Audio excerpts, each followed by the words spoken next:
Harris. Neil I was Patrick going to say Harris. Neil Patrick Yeah, Stewart. and the very lovely Felicia Day. Now it was a great. It was released as webisodes, isn't that right? Yeah. And then it plays for about 45 And minutes. then, because of the amount of cult status it gained, it was it cinematic release for a while? I don't know if it ever got cinema. Theatrical. Now, I know it was written during the writer's strike. It was put together as just kind of as Joss Whedon does, where he creates these mini masterpieces. Because Yeah. you know what, I've nothing else to do. Yeah, like when he does Shakespeare. He just does Shakespeare He just in his own house. gets his mates around and Yeah. does amazing Shakespeare.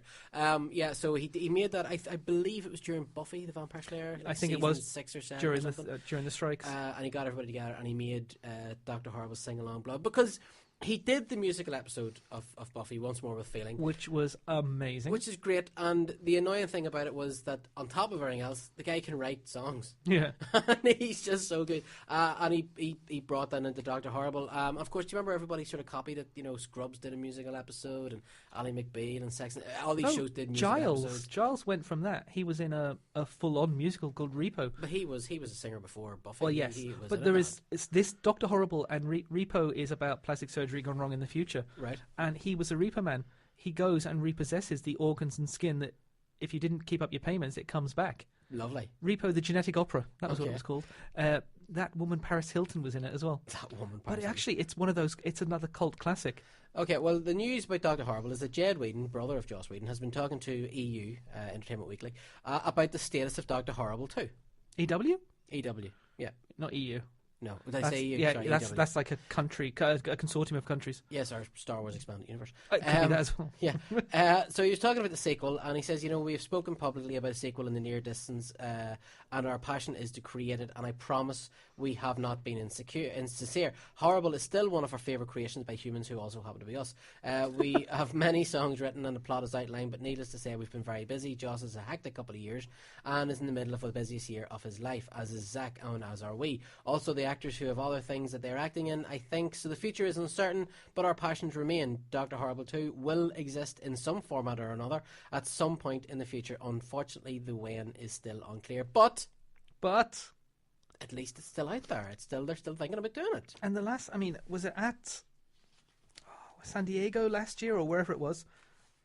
It looks like they're going to leave it till 2015 to start the production again. But the script is pretty much finished. The songs are finished. They've even got a title, according to Nathan Fillion. Okay. But he wouldn't tell anyone what it was. I think it's going to be called? No. Dr. Horrible Sing-Along Blog 2. Yeah, I could see them going with that. Or maybe vlog. Maybe it's going to be a vlog. Speaking about sequels and spin-offs and everything else, Jay, tell me this. I've never really talked to you. Are you a Browncoat? Were you a Firefly fan? Yes, but this is going to get me killed. Right. I was more of a Serenity fan. Really? I loved Serenity. Yeah, I think I love Firefly Serenity, was but- really, really good. But I don't know, maybe because he knew it was the last hurrah, Serenity was just awesome. Okay, well, Firefly I thought was better, but I Really? okay. Yeah, Firefly was better written, but I loved It Serenity. there was more twists and turns. And I think what happened with Firefly, he was building up in a slow burn, a bit like Agents of S.H.I.E.L.D. Yeah. And season 2 would have been awesome. Yeah. What he tried to do in Serenity was fit. He knew there was nothing they could do. It was going to be made in anyway. Mm-hmm. And he could just do what he wanted. Well, he said So it was more himself that when he relaxed. wrote Serenity, I believe that was sort of 2 or 3 seasons down the line that Yeah. story was coming. Yeah. But he realised he wasn't going to. So he had to rush a bit at the "I start. need to get it done." But there was a relaxed feel because there was no pressure. It was just have fun. Well, recently, here's the thing.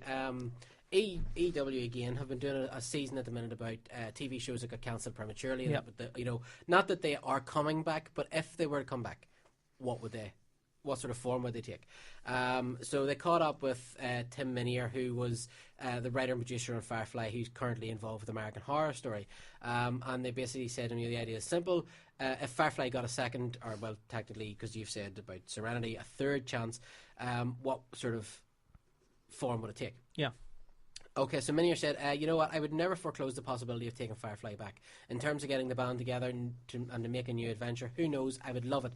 But first, everybody had their respective projects. It limits them from crossing over into other things. It's just trying to coordinate everybody's obligations so that they can somehow participate.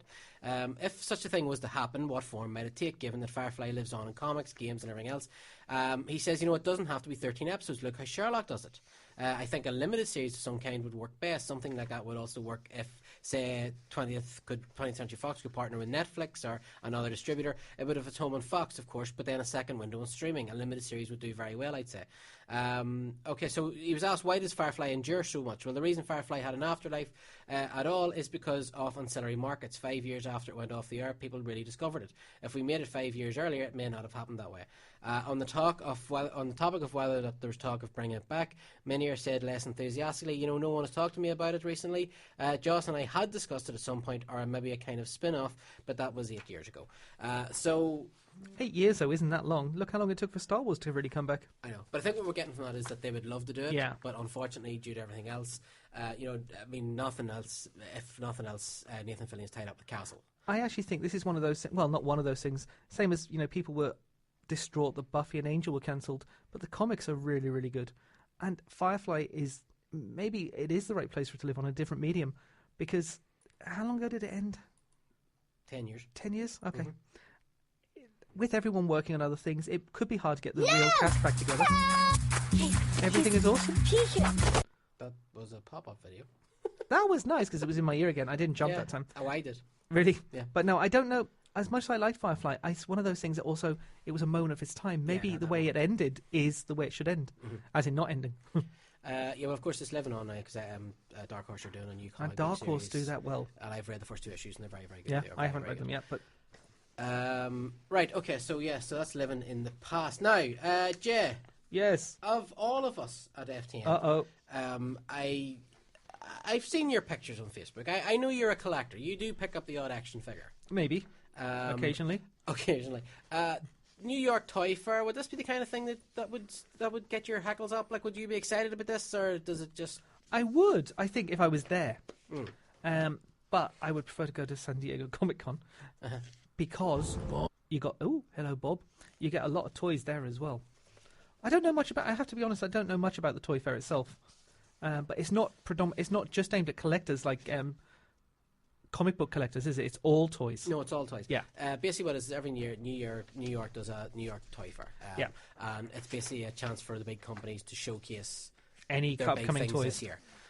Like the Furby. Yeah, like the Furby. Isn't that one of this year's new toys? It must be. McDonald's had it for a while. It was last year. Was that last year they brought Furbies out again? Santa Claus brought my kids Furbies. So the International Toy Fair hit New York City this last weekend, during which various companies debuted all their toy lines, which will be hitting shelves in the coming year. And if you go to followingthenerd.com, because we're going to relay this, but you really got to see the images. You go to followingthenerd.com. Saxon's done a great piece there. There's a lot of images. There was a lot of Transformers because, after the Super Bowl trailer for Transformers Age of Extinction, we're getting a lot of toys. Anybody that was in doubt of whether or not that was Grimlock in the trailer, it was Grimlock. Grimlock in the trailer. Except it didn't look like Grimlock in the trailer. No. But the toy looks like Grimlock. It does. And his alt form looks pretty cool. Damn you, Michael Bay. And Transformers have introduced this really weird thing this year now where they've taken the challenge of transforming the toys out, where you basically sort of just press a button and they transform. They've been doing that for a few years, actually. Yeah, but they're trying to push it now. Yeah. They're trying to really make it... They did, for us, older gentlemans, they are quite difficult, but I remember when I was a kid getting them, and they were still difficult, but you did it. But I've seen now they've got gradings, like 1 to 5. Yeah. 1 being it does not move, 2 being the push button, and 5 being the I can't do it anymore because I'm an adult. Yes. But they're much more complicated now than they were when we were kids. I did see one in the shop the other day, and it had a big blazoned thing on the cardboard packaging saying, this does not transform. It was Optimus Prime and Bumblebee. They were just dolls. Yeah. But not even dolls, they were just solid plastic. Figures, yeah. No, I know. Because I have some of the Japanese figures that don't transform and stuff, but you get better detail, you get higher articulation. That's what, yes. More like the Hot Toys or... is it Hot Toys? Yeah. Yeah, but that sort of detail. Yeah. So I have a few of those that don't transform, and that's fine. But the really this year now, what they're trying to push is the Transformers that you don't have to transform. That push the button to do it themselves. But they did showcase a lot of things, the Grimlocks and everything else. Another big thing was Winter Soldier. We got some pretty cool images.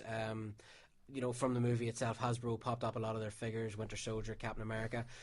Slight spoiler alert, we have talked on this show about how I personally believe that Robert Redford, his character, will turn out to be... We've said that from the day 1, day Skull. 2 possibly. Yeah. Well, interestingly, in the movie line for Winter Soldier, there is a Red Skull figure. Is it wearing Robert Redford's suit? No, he's wearing the black leather coat that Red Skull always wears.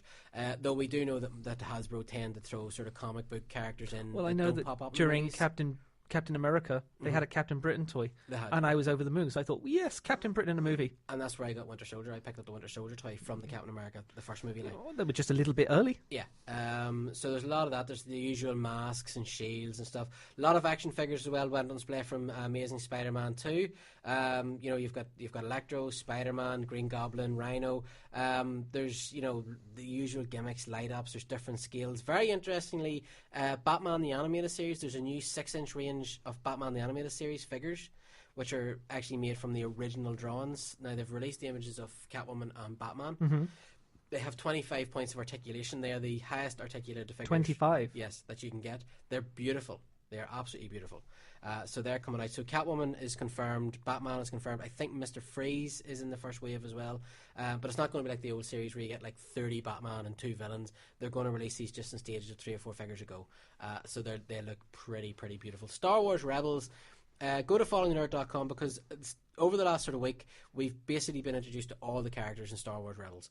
I'm not going to go into it here. We may do a special Empire Talks Back podcast about it very soon because, frankly, the Star Wars news we've had in the last couple of weeks has been huge, so we need to get into that. Again, if you go to the Toy Fair coverage, the amount of pictures of all the upcoming characters, how stylized they are. I'm loving the look of this. I think this looks incredible. Also, the Black Series toys, anybody who collects the Star Wars Black Series, the large sort of 6 or 7 inch figures, which are a larger scale Star Wars figure. The detail on them is immense. The next wave is going to include Chewbacca, Darth Vader, and Anakin Skywalker, and a Jedi, black robe Jedi look. They look amazing. They look absolutely beautiful. But very interestingly, and probably very costly, they're also introducing Jabba the Hutt and a speeder bike and biker scout figure, which are going to be huge. Literally huge? How big is Jabba the Hutt going to be? I mean, Jabba the Hutt, I would imagine, is going to be about sort of 9-10 inches long. So, I mean, it's going to be quite a big figure. So you're probably talking about a pretty big price tag on these. But, you know what, they do look incredible. Jacqueline, lock up the bank account. Now, the big news is, of course, we have a ghost theme run through tonight's shows. The big news was that they revealed, it was confirmed a few weeks ago that LEGO are going to be releasing a Ghostbusters Lego set, the Ecto 1 and the 4 Ghostbusters from Kuzo, which is, of course, the fan project that LEGO then picks up if they get enough votes and they decide whether they're going to make it. They have confirmed that with this being the 30th anniversary of Ghostbusters and the 25th anniversary of Ghostbusters 2 this summer, that we are going to get the Ecto 1. They've released full pictures of how it looks and the 4 Ghostbusters, and frankly, they look class. How many times did you vote? I didn't. I thought it might be thousands. I think I probably did vote once, but I did push it a lot on FTN. And do you know the way that probably we don't know, but there probably isn't going to be another movie the way things are going? Mm-hmm. There will be another movie. Okay, hopefully there will, and we'll get an official announcement this year. Okay. Do you know what would be very cool? Mm-hmm. A Lego Ghostbusters game, as in Xbox PS. Yeah. Game. I don't think we'll see that because this is Kuzo. If this was an actual Lego original, but could you imagine how well that would transfer? Oh, it'd be class. Yeah. You know, because I mean, as I was saying earlier on, I've picked up all the Mini-Mates Ghostbusters figures this week, which are essentially glorified Lego figures. So there is a market there for Lego. How many figures was it? It's 30 odd. So Guardians of the Galaxy as well got a large push. You know, Rocket Raccoon, Drax, Groot, all these great cool figures. Those characters are made for toys. Are you going to splash out? Yeah, I think. Well, maybe the Gamora one. Because I'm a bit more... this is weird. I've got quite a few figures, but not as many as you would think, because I pick the ones that I really, really want rather than the ones that I... Like, for instance, if it was Ghostbusters, I might only get one rather than the whole 4. Yeah, well, to be honest with you, I try to do that, but I you fail. I've seen your room. I do that, and then I end up buckling. Because even with the Mini-Mates, I bought a few of them. Yeah. And I said to Jack, don't worry, I'm not going to buy all these. And I you did. Bought all of them. I have actually got 5 Captain Britons, though. Now, I know you're a big Nightwing fan. Big. Oh, no. Nightwing is the hero. There's 2 pretty cool Nightwing figures coming out from DC. I'll be getting more of them, maybe. One from Son of Batman. Yeah. The upcoming animated movie. And the other one is just a DC Collectibles based on the New 52 Nightwing. So it's one basically with the red. Yeah, Batman I won't be getting that one. And, the one with the blue. The blue one looks very nice. Yes. I got the one from Arkham. What was the series from DC? Arkham Legends? I'm not sure. Arkham City. Oh, it's stunningly beautiful. They were out recently. When we were at Big Bang, they were out there. Okay. Oh, it was. Oh yeah, I saw those. Do you remember that? Figures, yeah, yes, I got the I got the Nightwing one eventually. Okay. Right now. No. It was relatively cheap. Okay. If anyone's yes. listening. Oh, it was £5. Pittance. £5. The reaction figures. Have you seen the Alien reaction figures where they've released Aliens figures as if they actually were based on casts from the 80s? Okay. So they're done like the old Star Wars figures where they're like 5 points of articulation, Yeah. not great detail. Or like the current WWE figures. Yeah. Well, they released the Aliens figures. They've been a big success. Saxon actually picks them up. Happy birthday, by the way. It was Saxon's birthday. Yes, it was this week as well. So happy birthday, of course, to you.